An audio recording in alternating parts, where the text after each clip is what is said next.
श्री राम ज्योतिष India YouTube channel में सभी ज्योतिष प्रेमियों का स्वागत है। आज की कक्षा का विषय प्रसंग है नवांश के आधार पर स्त्री जातक की कुंडली में किस प्रकार से हम विचार कर सकते हैं, किस प्रकार से फलों में परिवर्तन हो सकता है। जन्म कुंडली में जो योग होते हैं उनका विचार करेंगे ही, उसके साथ नवमांश कुंडली, क्योंकि दाम्पत्य के लिए प्रमुख कुंडली होती है, वर्ग कुंडलियों में सबसे ज़्यादा महत्व होता है इसका। लगन कुंडली के बाद भी षड्वर्ग या षड्बल देखने में भी इसका सबसे अधिक उपयोग किया जाता है, क्योंकि यह अपने जीवन साथी के भाग्य और संबंधों को और फलों को दर्शाता है। तो पिछली कक्षा में आपको त्रिशांश के ऊपर आधारित स्त्री जातक के फलों के बारे में विचार किया गया था। आज की इस कक्षा में नवमांश के ऊपर स्त्री जातक के जन्म पत्रिका के फलों का विचार किया जाएगा। तो पहले हम देखते हैं कि नवमांश में जो सप्तम राशि का नवमांश होता है, जो नवमांश चक्र बनता है, तो उसमें सप्तम भाव की राशि में कौन सा नवमांश की राशि आती है उसके ऊपर विचार करते हैं। तो हमारे प्राचीन ज्योतिषकारों ने बताया है कि सप्तम भाव में यदि सूर्य का नवांश होता है, यानी सिंह राशि का नवांश होता है, तो ऐसी स्त्री का पति विद्वान, लेखक, विचारक, अधिकारी, कोमल स्वभाव, ऊंचे शरीर वाला और मंदरती तथा व्यवसाय प्रिय होता है। इसी प्रकार सप्तम भाव में यदि चंद्रमा का नवांश यानी कर्क राशि का नवांश आता है, तो उसके पति में चंद्रमा के गुण अधिक होंगे। ऐसा व्यक्ति कोमल स्वभाव, दयालु, शीलवान, विद्वान, धनवान, भोगी, कामी और व्यवसायी होता है। अब यदि सप्तम भाव में, जो नवांश कुंडली का सप्तम भाव है, वहाँ मंगल का नवांश मेष या वृश्चिक राशि का नवांश आता है, तो ऐसी स्त्री का पति मंगल के गुणों से युक्त होता है, क्रोधी और हिंसक स्वभाव होता है, भू संपत्ति का स्वामी, कृषि प्रधान कार्य करने वाला, नीच प्रकृति का धनवान और अन्य स्त्रियों में आसक्ति रखने वाला होता है। यदि सप्तम भाव में बुध का नवांश हो, मिथुन राशि का हो या कन्या राशि का हो, तो ऐसी स्त्री का पति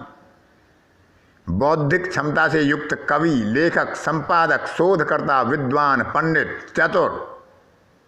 सब कलाओं में कुशल, न्यायाधीश, मायावी, कामी और रति प्रिय, धनवान होता है। सप्तम भाव में यदि गुरु का नवांश हो, यानी धनु राशि का नवांश हो सप्तम भाव में नवांश के, या मीन राशि का नवांश हो, तो उसके पति में गुरु के गुण अधिक होंगे। ऐसी स्त्री का पति जितेंद्रिय, तेजस्वी, गुणवान, विशेषज्ञ, धर्मात्मा, प्राचीन परंपराओं का पोषक, बड़ों का सम्मान करने वाला, लोभी, कुछ चिड़चिड़े स्वभाव वाला, त्याग परायण, सेवा परायण, मंत्री, न्यायाधीश और अपनी जीवन संगनी के प्रति वफादार होता है। अब विचार करते हैं सप्तम भाव में शुक्र के नवांश का। यदि सप्तम भाव में शुक्र का नवांश तुला राशि का या वृष राशि का हो, तो उसमें शुक्र के गुण होंगे। वह सुंदर होगा, भोगी, गुणवान, सौभाग्यशाली और ज्ञानी, वह सबको प्रिय होगा। सप्तम भाव में यदि शनि का नवांश होता है, मकर या कुंभ राशि का नवांश होता है, तो ऐसी स्त्री के पति में सामान्यतः शनि के गुण होते हैं। वह सामान्य धनी होगा, आलसी होगा, उसके अंदर कुछ वृद्धावस्था के लक्षण या कुछ बड़प्पन के लक्षण या कुछ आयु से अधिक सीमा के लक्षण होंगे। क्रोधी, व्यसनी, चिड़चिड़े स्वभाव का और कभी कभी मूर्खतापूर्ण निर्णय लेने वाला होगा। यदि सप्तम भाव में मंगल का नवांश आता है और उस नवांश पर नवांश चक्र में ही शनि की दृष्टि पड़ती है, अर्थात शनि नवांश लगन में हो, नवांश के दशम भाव में हो या नवांश के पंचम भाव में हो, तो ऐसी जातिका को गुप्तांगों में रोग की संभावना प्रबल रूप से रहती है। लेकिन सप्तम भाव में यदि शुभ ग्रह का नवांश होगा और उस पर शुभ ग्रह की दृष्टि होगी तो ऐसी स्त्री के अंग प्रत्यंग सुंदर होते हैं। सप्तम भाव और अष्टम भाव का बहुत अधिक महत्व है। जन्म पत्रिका में यदि सप्तम भाव में और अष्टम भाव में दोनों में पाप ग्रह हों, मंगल, शनि, राहु, केतु या सूर्य भी हो सकता है, तो आठवें भाव का स्वामी या अष्टम भाव में बैठने वाला पाप ग्रह जिस ग्रह के नवमांश में बैठा होता है उस ग्रह की दशा अथवा अंतर्दशा में ऐसी स्त्री को वैधव्य की संभावनाएं प्रबल रूप से रहती हैं। इसको एक बार फिर देख लें कि सप्तम और अष्टम भाव में जन्म पत्रिका में, नवांश में नहीं, जन्म पत्रिका में पाप ग्रह हों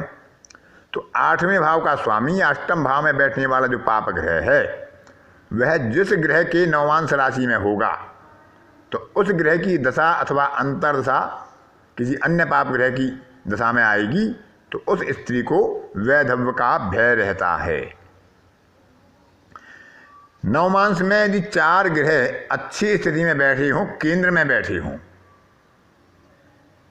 उच्च राशि के हों, स्वराशि के हों, मित्र राशि के हों, पाप ग्रहों से वर्जित हों, पुष्कर नवांश के होकर बैठे हों, वर्गोत्तम नवांश के होकर बैठे हों, तो ऐसी स्त्री महारानी तुल्य होती है। यह किसी महिला जातक के लिए बड़ा अच्छा संभावना बनाने वाला योग है। इसी प्रकार नवमांश में शुद्ध होकर इसी प्रकार से 5 ग्रह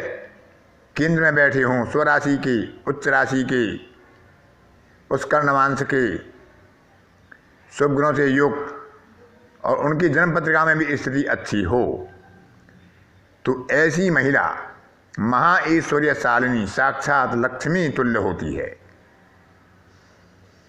इसी प्रकार बताया है कि मंगल और शुक्र एक दूसरे के नवमांश में हों, यानी मंगल वृष या तुला के नवमांश में बैठा हो और शुक्र भी वृश्चिक या मेष के नवमांश में बैठा हो तो ऐसी स्त्री का चरित्र संदिग्ध होता है, उसमें अनैतिकता की संभावना बढ़ जाती है क्योंकि मंगल अग्नि है और शुक्र काम है। कामाग्नि अधिक होने की वजह से यदि उन पर किंचित भी पाप प्रभाव पड़ता है तो ऐसी स्त्री को हमारे ज्योतिषकारों ने पर पुरुष गामिनी बताया है।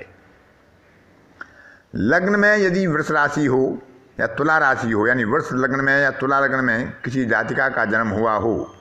और उसका कुंभ का नवांश हो, शनि का नवांश हो कुंभ का, मकर का इसमें नहीं बताया है, कुंभ राशि का नवांश लग्न में बैठा हो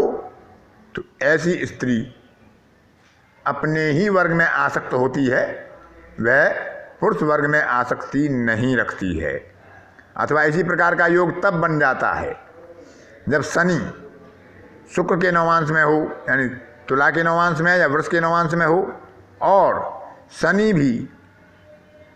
और शुक्र भी शनि के नवांश में हो, यानी मकर या कुंभ के नवांश में हो और दोनों ग्रह जन्म पत्रिका में या नवांश पत्रिका में एक दूसरे पर दृष्टि डालते हों तो भी ऐसा योग बनता है कि वह अपने वर्ग में ही आसक्ति होती है, पुरुष वर्ग में उसकी आसक्ति नहीं होती, जिसको आज की भाषा में समलैंगिक या लेस्बियन कहते हैं। ऐसा योग हमारी प्राचीन ज्योतिषकारों ने इन 2 योगों के आधार पर बताया है। तो शुक्र और मंगल का नवांश आपस में परिवर्तन होता है तो परपुरुषगामिनी, और यदि शनि और शुक्र में परस्पर नवांश परिवर्तन होता है तो अपने ही वर्ग में आसक्ति रखने वाली समलैंगिक स्थिति ऐसी जातिका में बताई गई है। इसी प्रकार चंद्रमा के नवांश का विशेष ध्यान रखें। यदि चंद्रमा का नवांश शनि या मंगल की राशि में हो, यानी मेष राशि का नवांश हो चंद्रमा का, वृश्चिक राशि का नवांश हो, मकर राशि का नवांश हो या कुंभ राशि का नवांश हो, तो यह भी किसी महिला जातिका के लिए एक अनुकूल स्थिति नहीं होती है। ऐसी जातिका को हमारे ज्योतिषकारों ने दुराचारणी और अपने ही पति के प्रति विश्वासघातिनी बताया है। यदि उन पर कहीं शुभ प्रभाव होगा तो इस दुष्प्रभाव में कमी हो सकती है, लेकिन जैसे हम लगन के नवांश को देखते हैं, सप्तम के नवांश को देखते हैं, तो क्योंकि चंद्रमा मन का कारक है, तो चंद्रमा की नवांश का भी हमें प्रभाव देखना चाहिए कि यदि वह शनि और मंगल के नवांश में हो, मेष नवांश में, वृश्चिक नवांश में, मकर नवांश में, कुंभ नवांश में, और कहीं ना कहीं उस पर पाप योग पड़ रहा हो, शुभ ग्रहों की उस पर युति या दृष्टि ना पड़ रही हो, तो यह दुराचारणी और विश्वासघातनी का योग प्रबल रूप से उसके जन्म पत्रिका में लागू हो सकता है।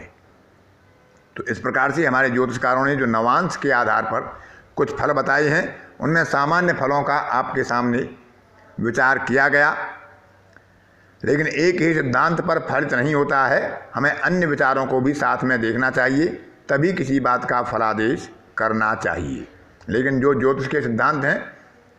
वो कहीं ना कहीं फलीभूत होते हैं और उनका आपके सामने विचार किया गया। अतः आज की कक्षा में इतना ही। अन्य किसी कक्षा में फिर किसी नए विषय के साथ आपसे मुलाकात होगी। तब तक के लिए अपनी वाणी को विराम देता हूँ। धन्यवाद।